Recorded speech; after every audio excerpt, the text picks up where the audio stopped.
Okay, so this is a chapter in Outrageous Openness by Tosha Silver.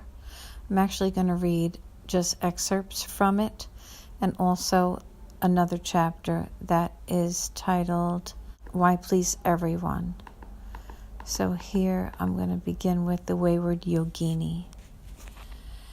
I have unshaken faith in the perfect outcome of every situation in my life, for I am allowing God to be in absolute control and guide me in all proper actions.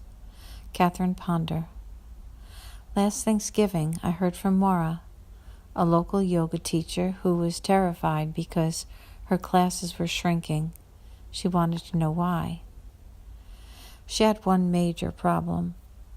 She had turned each potential student into her source. But there's another way. What if you saw yourself as lucky to have work that relieves suffering? I asked. What if your bottom line belonged to God, and your only role was to serve with as much love as possible? If you shift your energy out of your lower survival chakras and move into your heart, a miracle will come. If you see the divine as your source, the funds can arrive from wherever it picks. You attract people by your own nature. The people who are drawn to your particular energy will always find you. So she prayed steadily for the next few weeks. I'm now available to receive anyone who can benefit from my teaching. Let all who need me find me. Let me help relieve suffering.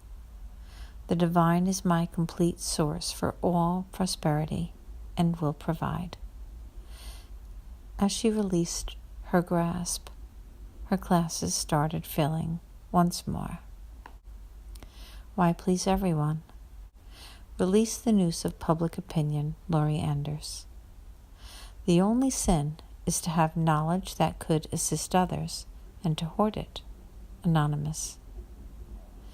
I've been giving readings to Sosa forever. She's based in Montana, isolated from the urban art world. She recently did her first big show in Los Angeles, and overnight, people were clamoring for more. Suddenly, with the internet, she saw that her work could travel the globe. She called because she felt uncomfortable promoting herself on the web. I knew what she meant. I'd rather get 3 root canals in one day than do the kind of hard sell promotion many marketers advise. Much of it just makes my stomach hurt. But there's another way. If you trust that you have something of value to offer, you want to tell people as an act of love. In fact, if you have something that can benefit them, it can be misguided selfishness to not share. Sosa's work genuinely rocks people to their core, but she had a false, useless modesty that kept the world from knowing. I suggested she make her website, do some social networking, and let her ship set sail. She could say, I call divine order into my work. In the right time, in the right way, let my offering become available to the good of all, to all who need to be guided to me and to know. If she centered in her heart and used divine order to beckon and invite those who needed her, they would surely come. Something happens after you align with the divine for a while. You begin to feel on a cellular level that things are unfolding exactly in the way that they should, at the rate and timing they need. You start to trust the process. You relax from the endless pushing that most of us learned at birth. On some fundamental, mysterious level, you just let go. Not with that bitterness people feel when they fear the ego's dreams won't occur. Not with passivity as right actions do get shown. Rather, you relax into this calm curiosity about where the flow might go. You're detached, yet somehow riveted by how the story will unfold. You feel spaciously receptive and open to what wishes to come. You give it all room to blossom. You trust the highest, one way or another, eventually will unfold.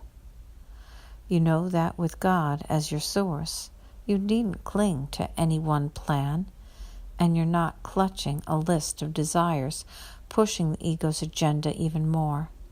When you're in cycles of quiet and waiting, you catch your breath, knowing the wheel again will turn. You rest because as the right actions get revealed, a lot will arise to be done. You wait for the signs and the timing rather than rip open the cocoon. You trust that delays might be welcome. You trust that delays can be good. You trust that delays are all perfect. And you stay present just to witness your own birth. Change me, divine beloved, into one who can give and receive freely and be a clear vessel for your light.